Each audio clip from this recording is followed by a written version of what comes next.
Hey y'all, it's Bree here from Bree's Breakdown, and I'm here with the one and only Zewiditu Jewel of Cloudy Donut Co.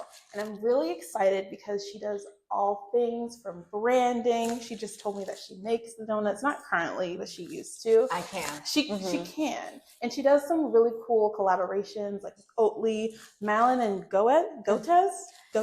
I can tell you how to say the name. Period. Tell us. It is Malin and Goetz. Malin and Goetz skincare brand collaborating with the dessertery. Isn't that amazing? Yeah. Now I'm really excited because I really want to learn about your journey. I know you used to be a teacher and now you do things with Cloudy Donut. Can you tell me a bit about how you transitioned to teaching to doing Cloudy Donut? Absolutely. So essentially this is my new schoolroom. Yeah. I have the opportunity to continue to educate, and one of the ways in which I do that is speaking directly to women entrepreneurs and having conversations like these, which is very special. Yeah. I left the classroom officially in 2020, August 2020. I was an educator for 14 years. I ended my career, Oh, wow. I ended my career in early childhood because I really wanted to understand the functionality of how the brain functions. Yes. How we got here. Yeah. And so ironically, I decided to go into a field that was totally foreign from my educational background, but absolutely coincided with my personal background and my rearing and as a child growing up with my grandparents and my mom. My grandmother was like the ultimate party host. Oh, I love that. So I was not in the kitchen. I talked too much. But I was in the living room learning how to set the table, learning how to entertain the guests when they came. And so it really propelled me into the space that I'm in now, which is like all things front of the house queen. Oh my gosh. And can you tell me one of like your favorite front of the house things to do here? I love when we have events. Yes. I love when we have events because what I find is that people are able to gather with individuals that look like them, that feel like them, that have a similar energy. Yeah. And it's a space for them. I love that, especially because this is not a traditional setting. There are no chairs. That's why we're standing. That's why we're standing.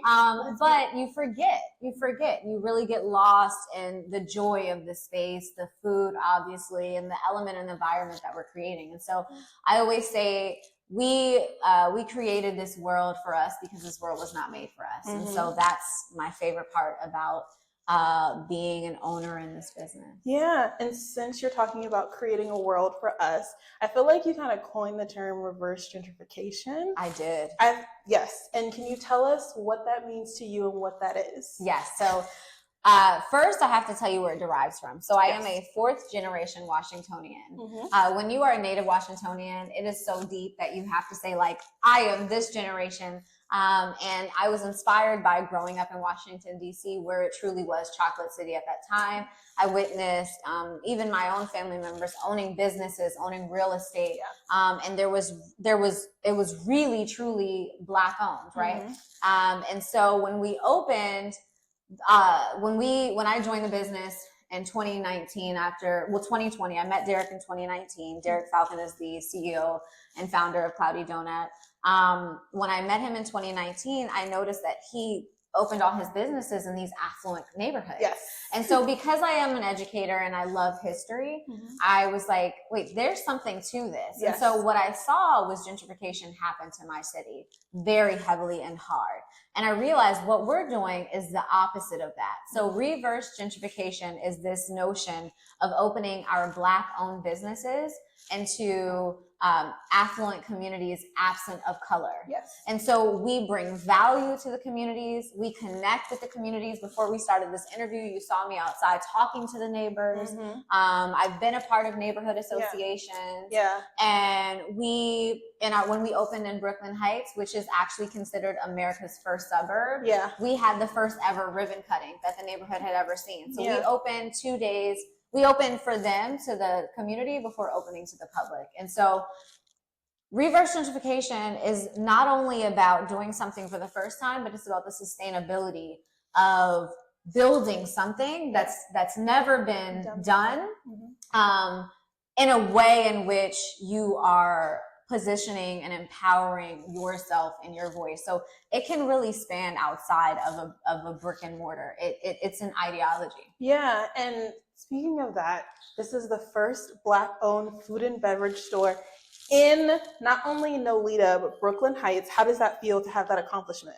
You know, it's interesting because I think that whenever you're the first, you do experience a bit of pushback, right? When we first came to New York, people were like, "Wait a minute, you're in Brooklyn, but you should be the opposite way. You should be in Bed-Stuy, you should be in Flatbush." Yeah. And I think we should have both options. We have really great friends, Mike and Nicole, the owners of Aunts and Uncles, and their mission is to buy in, right? Yeah. And so I think that both need to exist. It's no different than the philosophy of Malcolm and Martin. Yeah. You need to have both parties because, as we know, Black is not a monolith. Yeah. So it's important to have Derek Falcon go into these white neighborhoods, right? And adjacent to Chinatown, no less. Yeah. Right. So it's not like we're just like in this extremely white neighborhood. We're also near Chinatown. We're in the retail haven, and more specifically, we exist in these spaces. Yeah. We shop in Soho. Yeah. So we need to see representation of ourselves, and so you know, I'm proud of us. Yeah. I am proud of us, but I also do believe that some of the work that we're going to see, especially on this conversation about reverse gentrification, may not particularly happen in this lifetime, but I know that, you know, it will keep going. I have a friend who just opened literally on the other side of the street, Ron David, and he acquired that space after coming here. Oh, wow. To our opening and seeing that the space was available and he and I had a conversation, and he said, "I want to open downtown, but I don't know if my customers are going to come." And I said, "Go and they will come." Yeah. You know, no different than we work with the florist, Carla, and she has a company called Olivie Florals, and she has her studio in Dumbo. Yeah. That's quite magnificent. Yeah. You know, so it's important to understand that we exist in so many ways, in so many different facets, and we just have to feel comfortable in standing in that and who we are, and not shying away from the work that we do every day. Yeah. Okay. Speaking of the work that you do every day, what can you tell me has been the biggest learning curve throughout all of this? Ooh. Every day I'm faced with a learning curve. Every day I'm on Google, like, okay, so this invoice, because now we're expanding. Yes. So now my invoices have foreign codes. Yeah. You know? So that's been interesting. Okay. And then what I really learned is also just, I do really well when I focus on what I do really well. Yeah. And that has been the biggest muscle that I've had to flex in my body, understanding, like, you know, my partner and I started this business together. He literally can do everything. Probably the only thing he's not as great as is probably interfacing with the customers, depending on who the customer is, right? Yeah. Because he can get anybody to come inside. Yeah. But he does everything really, really well. And so I try to run at the same pace, and I'm like, I got it. But understanding my strengths, honing in on my weaknesses, and really just sharpening my skills and knowing, like, okay, I can't be everything. And that's been the thing, yeah. Is there anything that you're particularly proud of that you've learned throughout this process? Man, all the stuff that I've done, I'm proud of, because I've never done any of it before. Yeah. The only thing like, when I worked in food and beverage, I've always, you know, had jobs in between teaching, working in hospitality. So I've always been a host. Yes. So I know that I do that well, but like being a businesswoman, engaging with different personalities and people, and really understanding people has been something that has been really, it takes me back to being a teacher. Yeah. And that's something that I'm proud of, because I really feel like there isn't anything that I can't do, but I know what I can do well. Yeah. Yeah. Is there anything specifically you feel like you do really well? Oh man, I believe that I articulate the brand very well, and I believe that I'm a straight shooter. If I want you here, you're coming. You're coming. Yeah. Do you do a lot of like influencer outreach, or like just DMing people? Oh, people are in the shop. So my micro goal when we opened in Brooklyn was to have all the fashion girls to come. Accomplished. Even you know how we're able to have this conversation today. When I opened over the summer, I kept hearing the same name, Sharifa Murdoch, and I was like, yeah, I need to know Sharifa. Yeah. So I made my way to, we had an event with Summer Shamblin and June Ambrose's daughter, Laura, came. Laura said, I'm having a festival next week. I'd love to invite you. Envision Fest. Yes. I said, well, I know Sharifa's going to be there. And I met Laura, and Laura's been really kind. I went straight to Sharifa. 2 weeks later, we were on our truck tour with Oatly, and we were at Kith. Oh my God. So there isn't anybody no. So I'm working on you, Beyonce. She'll come. Listen, she's vegan for a second there too. I know. Yeah. And speaking of the community, do you feel like really supported by the Black communities that you've been in recently? Yeah. I do feel supported by the Black community. I feel supported by the Black community. I feel supported specifically by Black women. Black women have always been our biggest supporter and customer, truly. And what's really beautiful is now being in a space where I will have Black women come into the space that are coming here for me. Like they want to engage and interact with me. And I'm like, yo, what other donut shop, we're in a dessert studio, of course. Yes. But what other food and beverage space do you see where people are coming in and they want to like talk to the owner and take photos, you know? And I know that goes beyond influencer and celebrity culture to real tangibility of like, yo, you're somebody and I see you working and I admire that and I want to connect with you. So I've always been really big on giving credit where it's due, giving people their flowers, and I really appreciate the same reciprocity. Yeah, and I feel like that's a perfect segue to talk about a little bit about the Brown Collective. Yeah. Can you tell us a bit about what that is and what you're trying to achieve with it? Absolutely. So we learned that we're the first of many, right? As you stated already. First Black-owned food and beverage business from Brooklyn Heights to Nolita. First 100% Black-owned vegan donut shop in the country. I'm sure there's something else I don't that, you know, but what we've learned and decided was, okay, we've kicked down all these doors. Now how do we use this door as a bridge to bring in other people? Yeah. And so I first say that the Brown Collective is an ideation, right? It's to show what's possible. That's the biggest thing. Whether we touch somebody in Brooklyn or Brussels, it's to show what's possible.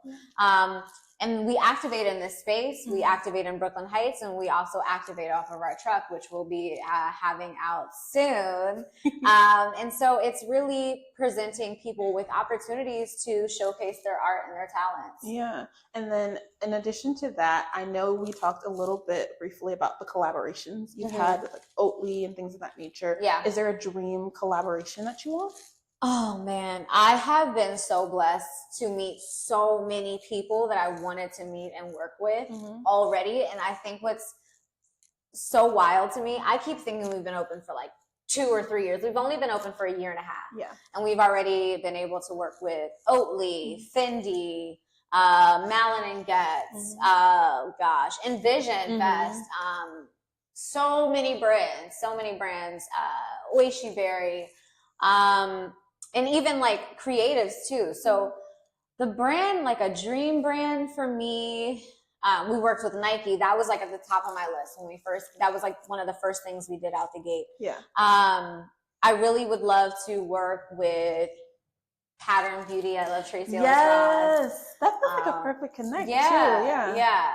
Oh, and one of we just worked with Serena Williams for her beauty launch of When Yes, Beauty. I did see that. Yes, that's amazing. So that was amazing. I met Serena. I talked to her. I told her, you know, gave her flowers and just appreciated her. Like, I don't play sports, but I recognize as a Black woman all the things that she's been able to do to show what's possible for me. So, I mean, when it comes to collaborations, we don't do anything that's not authentic to who we are, like at all. So if it's not natural to us, if it's not something that we don't use in our house or anything we don't do, we're not doing it. Yeah.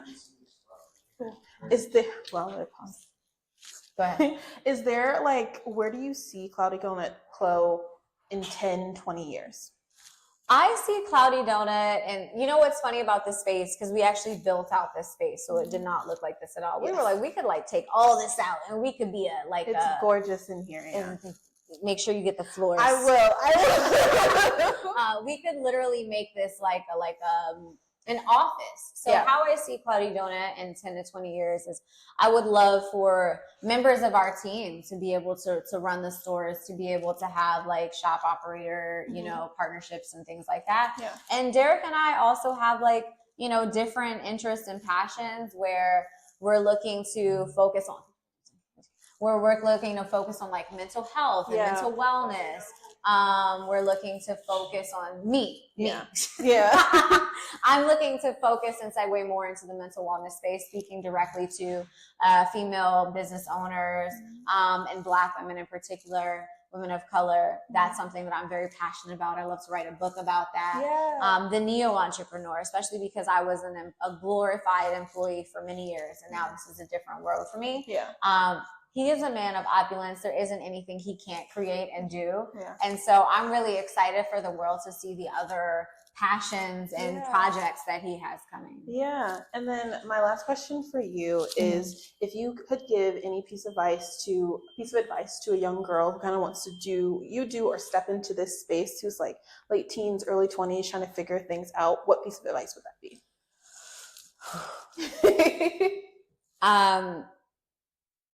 Derek has this really great saying. He's got a lot of great sayings. You probably saw that if you saw like his interview. So he says that we spend our childhood running to our adulthood, and we spend our adulthood running from our childhood. And so I would tell the young woman to hold on to her inner child, because when you're young, you have so many inhibitions. You feel like you can do anything. I remember, for people that I've been on the internet since I was 12, probably, starting with like Black Planet, Caramel Cutie 202. And so people that may have seen me online in a previous life, because I had a brand 10 years ago, I used to make jewelry. It was called 9 Lives. People really enjoyed seeing me in that phase of my life, because I was very like, oh, I just wear what I want and I'm free. And so sometimes I have to remind myself of who I am, so that I can be who I'm supposed to be, because I'm already where I'm supposed to be. Do you know what I mean? And so I think that that's really something really something that's special, and I'm really proud of. So I would say, hold on to your inner child, release your inhibitions. Is that song? Feel the rain on your skin. No one else can do it for you. Only you can let it in. No one else can see you. I don't know all the words, but the last thing I'll ask you is, where can everybody find you? And I don't know if this is going to be released before the tour in LA, but tell us a bit about that. Yes, so you can find Cloudy Donut in California in June. We are going to be all over LA on a truck tour. You can also find us in our brick and mortar spaces. We are here at 209 Mott Street, open Thursday through Sunday. We're also in Brooklyn Heights at 14 Columbia Place. We will be popping back up in Baltimore. We're excited about that. And then we're going to end the summer with a full DMV truck tour. You can find us at Cloudy Donut with an S. On Instagram, Cloudy Donut Co. on TikTok, and then I am Zewiditu, Zewiditu. Yes, thank you so much. Bye. Thank you. Oh my gosh. Wait, I love that. We sang a song.